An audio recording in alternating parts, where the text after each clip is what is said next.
Stress, stress, stress. எங்க பார்த்தாலும் ஒரே ஸ்ட்ரெஸ் தான். ஸ்ட்ரெஸ் நீங்க எடுத்துக்கிறதுனால, அந்த மன அழுத்தம் உங்க தலையில மட்டும் இருக்குன்னு நெனைக்காதீங்க. அது என்டையர் பாடிக்கே பரவுது.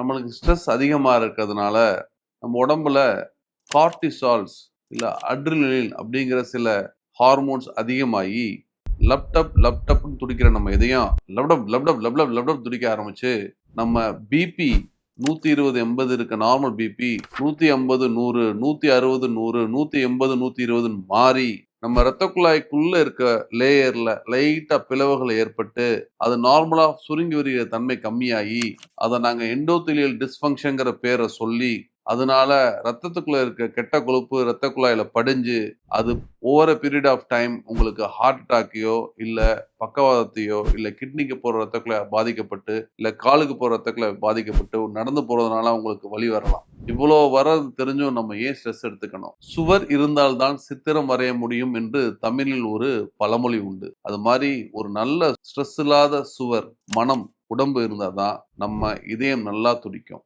நான் உங்க இதய நோய் நிபுணர் டாக்டர் எஸ். நாகேந்திர பூபதி, பேராசிரியர் ஸ்ரீ ராமச்சந்திரா மெடிக்கல் காலேஜ் மற்றும் doctor Bhupathi's heart care Kodambakkam, Chennai. Thank you.